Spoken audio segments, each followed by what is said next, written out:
Okay, here's a first look at the new door skin right out of the box. This is just pulled out of the box, haven't done anything to it. There's a little bit of box rash. It looks pretty good overall. It looks pretty much like the one I did for the passenger side did. I don't see any real differences other than it's just a mirror image. There's the inside.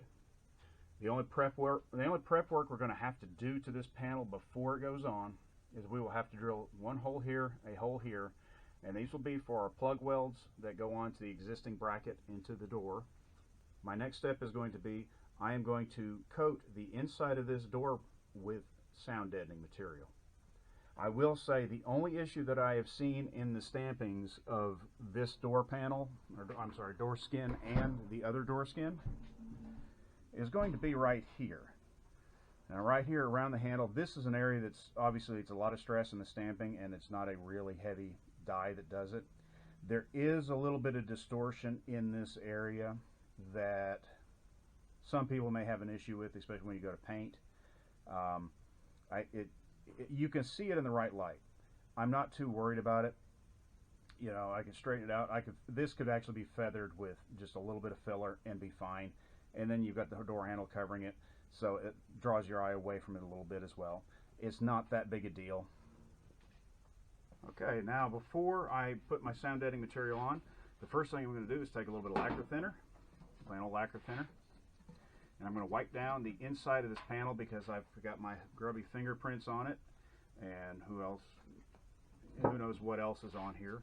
And there is a sticker here. These things are nearly impossible to remove, so if it stays on, it stays on. But I just like to wipe it down, gets residue off, and no, it will not remove this black coating on here. This black coating is extraordinarily tough when it comes to chemicals. But all I want to do is just give it a quick wipe down all over, get my greasy fingerprints off of it.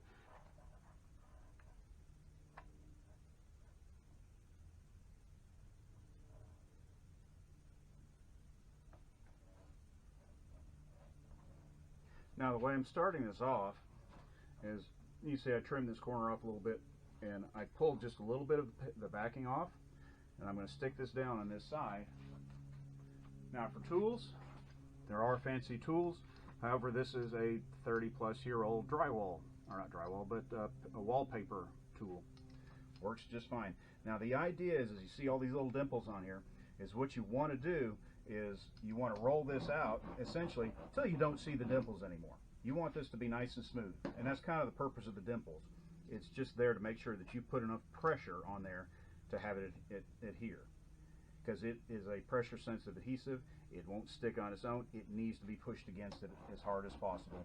And again, the rubber stuff is not going anywhere, so it doesn't matter if it's squished out. It's still going to do its job. It's not like foam. And then when we get into the corners, you use the handle here and you will push into these little corners like that. And anything else you can use your fingers, but they're just not strong enough. So, and we'll start fast forwarding again.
And that's all there is to it.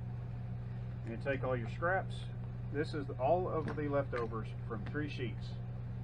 That's it. So it's pretty efficient use of material. This is 80 mil Silas. So here's the brand. Which way you guys are looking at it right now, but it's 80 mil Silas. I've had no issues with it. I like it. The price is good. It works well. It's not bad stuff at all. And I apologize for the air conditioner running over there. I had to have the windows or the doors closed to the shop, and it's kind of warm in here, so I'm not suffering through the heat. Sorry.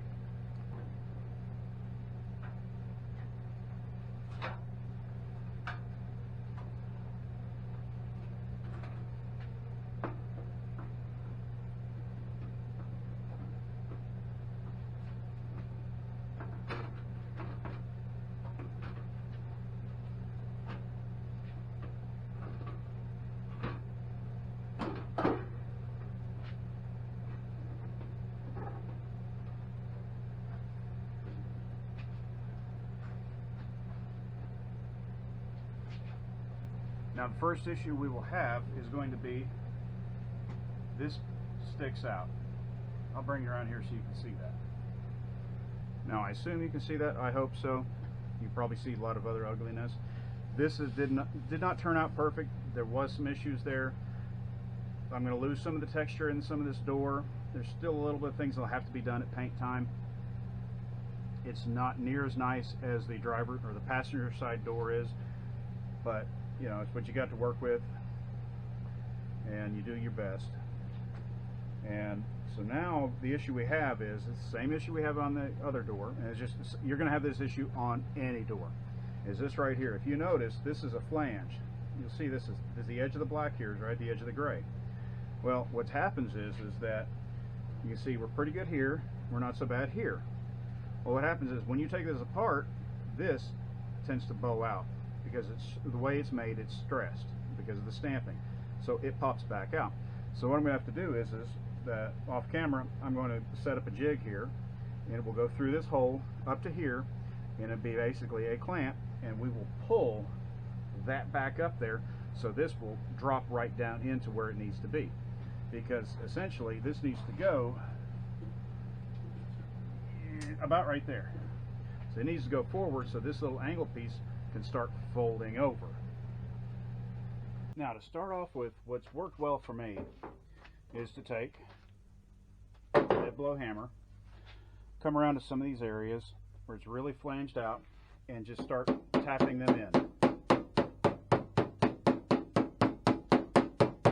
Not a bunch, just start working them up to where they start turning around. And we're not trying to fold it yet. We just want to start straightening it up, start getting in the ballpark. You just do little taps, work your way, just a little bit at a time. Now, I'm doing this with a hammer and dolly. There are many other tools to do it that are probably much better than this method, but this is the tools I got. This is the way I'm doing it with what I have. So, there it is.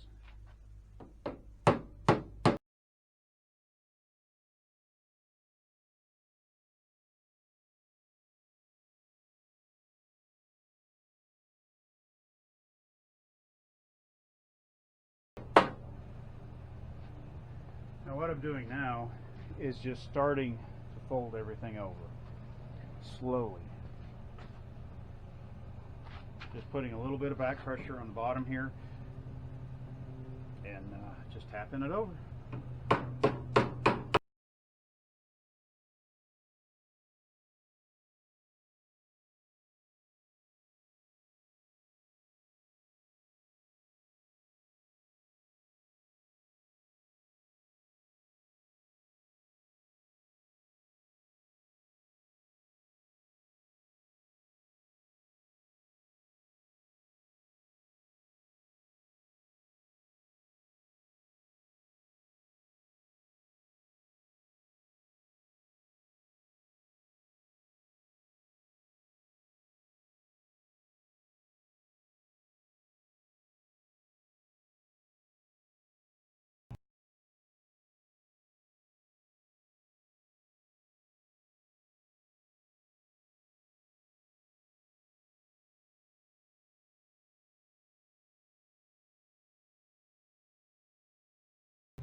Okay, so now if you're wondering, should I buy the hammer or should I buy the air tool?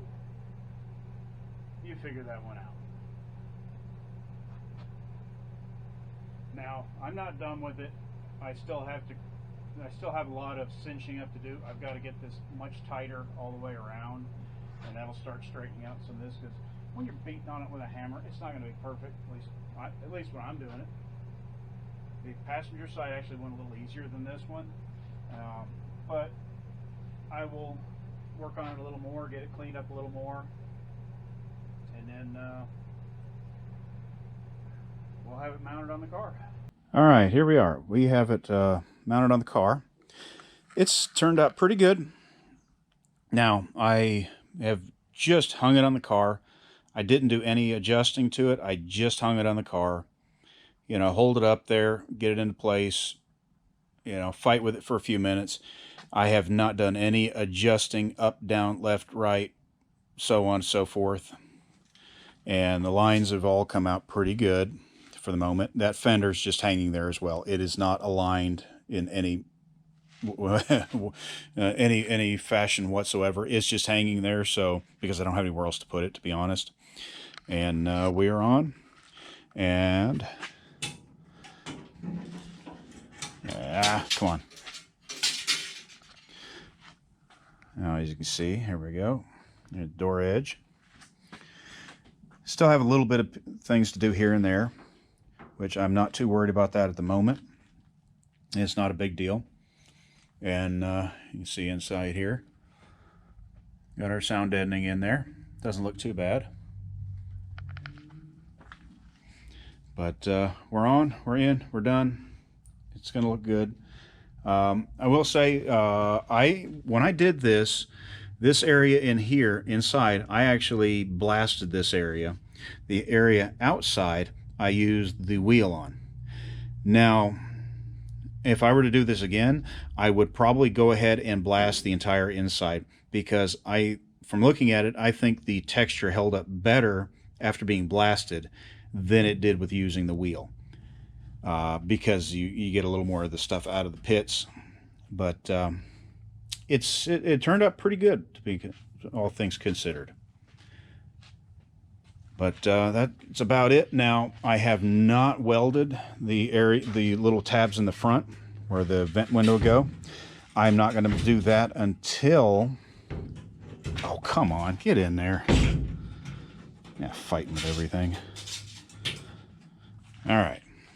But I'm not going to do that until these pieces up here, pieces that are up here, these will not be welded until I am just done with it and I have paint on it somewhat, because I want to make sure that the vent window fits in there really nicely.